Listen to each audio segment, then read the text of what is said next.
Hello friends, जय झूलेलाल। कीअं आहियो तव्हां सभु। मुंहिंजो नालो जय आहे ऐं मुंबई सां आहियां ऐं मुंहिंजो चैनल जो नालो आहे मुंबई जो सिंधी। ऐं तव्हां सभिनि जो स्वागत आहे हिन चैनल ते। ऐं मुंहिंजा 2 वीडियोस खे जाम एप्रिसिएशन मिली, जाम ॼणनि लाइक कयो, सब्सक्राइब कयो मूंखे, ऐं मूंखे व्यूअर्स बि जाम मिलिया। हिन जे लाइ तव्हांजो सभिनि जो दिलि सां थैंक यू। ऐं ईअं ई मूंखे सपोर्ट कंदा रहियो ऐं सब्सक्राइब ज़रूरु कयो। तव्हां मतिलबु मोस्ट ऑफ जेके मुंहिंजा सब्सक्राइबर्स न आहिनि हो व्यू कनि था बट सब्सक्राइब नथा कनि। सो मां जाम कंटेंट खणी ईंदुमि, Sindhi language, Sindhi food, Sindhi vlogs ऐं जाम प्लान आहे। बट थोरो अगरि सब्सक्राइबर मिले तो हू बूस्ट कंदो आहे मॉरल खे, मोटिवेट कंदो। ऐं हिन जे लाइ प्लीज़ लाइक कयो, सब्सक्राइब कयो ऐं शेयर ज़रूरु कयो ताकी सिंधियुनि खे ख़बर पए मुंहिंजे चैनल जे बारे में ऐं हुननि खे बि वीडियो ॾिसण में हेल्प कयो। ठीकु आहे, त अॼु जो जेको रिएक्शन आहे जेको मां ॾियां थो, त हे रिएक्शन आहे सिंध वर्सिस राजस्थान। त सिंध जेके सभिनि खे ख़बर आहे हाणे पाकिस्तान में आहे, त हो हिकु सूबो आहे हुते versus Indian state of Rajasthan. त हुननि में छा सिमिलैरिटीज़ आहे, एजुकेशन वग़ैरह कीअं आहिनि, त हू असां ॾिसंदासीं ऐं कंपेयर कंदासीं ॿिन्ही स्टेट खे। त ठीकु आहे, त असां स्टार्ट था कयूं। 3, 2, 1 start.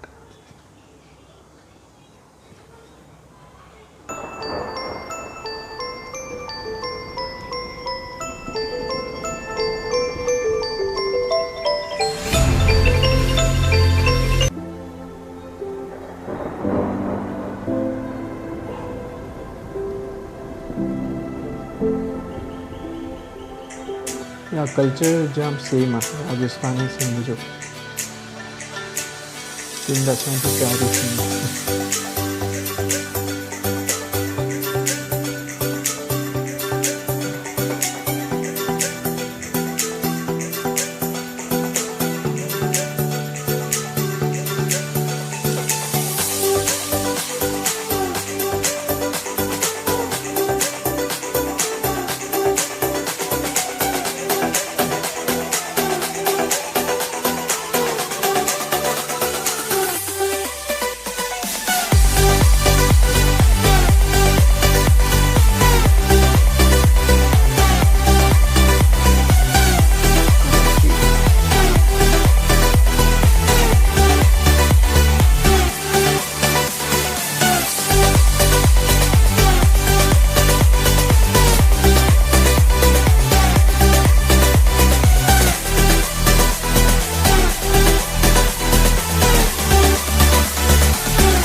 Capital Rajasthan.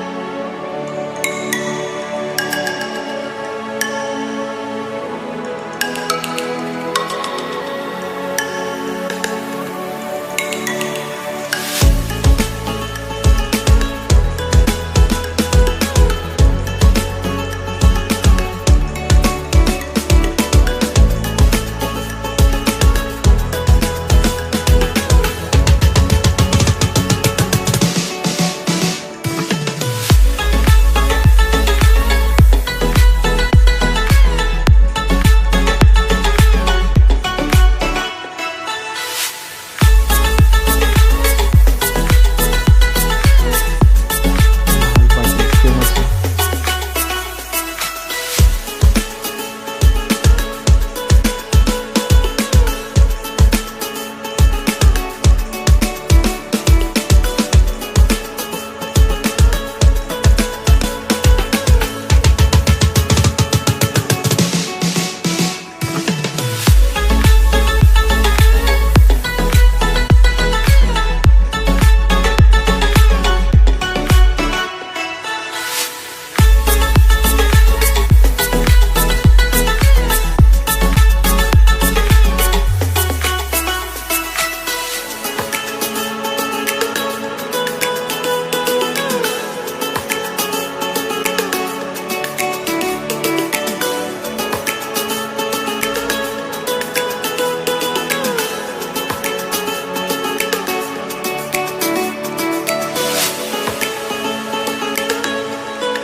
Okay friends, त मां ॾिठी हीअ वीडियो जाम सुठी हुई ऐं हिन में बेसिकली कंपैरिज़न हुयो सिंध ऐं राजस्थान जे विच में।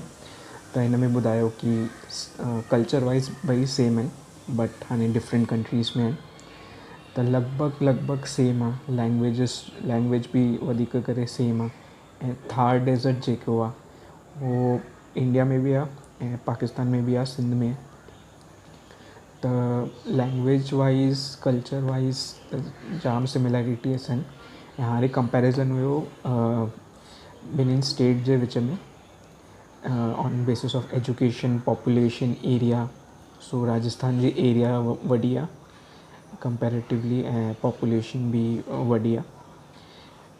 ऐं हिन में मेजर सिटीज़ जेके आहिनि सिंध में, जीअं कैपिटल कराची, सखर, हैदराबाद, लड़काना ऐं ईअं कुझु सिटीज़ जा नाला खयां।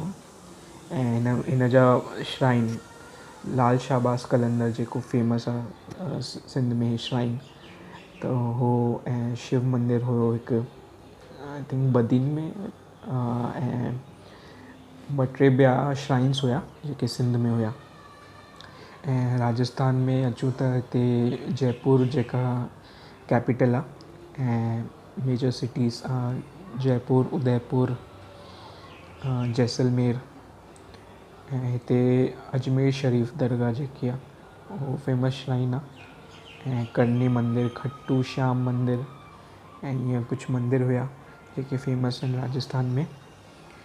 ऐं डिशिस ते अचे त सिंधी डिशिस दाल पकवान, कोकी, सिंधी कढ़ी, त अहिड़ी शयूं फेमस आहे सिंध में। ऐं हिते दाल बाटी राजस्थान में ऐं केर सांगरी और डेज़र्ट में उगंदियूं आहिनि। केर सांगरी चइबो आहे, सुकी भाॼी हूंदी आहे उहो। ऐं घेवर, अलॻि अलॻि शयूं ॾेखारियूं हिननि में। ऐं फेमस पर्सनैलिटी सिंध में ॾेखारियूं लाल कृष्ण आडवाणी, मोहम्मद अली जिन्ना ऐं आबिदा परवीन, इहे कुझु शख़्सियत हुयूं। ऐं राजस्थान में अचूं तो इरफान खान आहे ऐं ॿिया बि हुननि ॿुधायो जेके राजस्थान में बॉर्न थिया हुया। त जाम सुठी हुई वीडियो कंपैरिज़न जेका कयूं। त बसि पोइ तव्हां ईअं ई मूंखे सपोर्ट कयो, ईअं ई मां कंटेंट खणी ईंदुमि। लाइक कयो, सब्सक्राइब कयो ऐं बेल आइकन ज़रूरु क्लिक कजो, छोकी तव्हांखे नोटिफिकेशन मिलंदो मुंहिंजी नेक्स्ट वीडियो ईंदी त ज़रूरु ईअं ई सपोर्ट कयो। Thank U.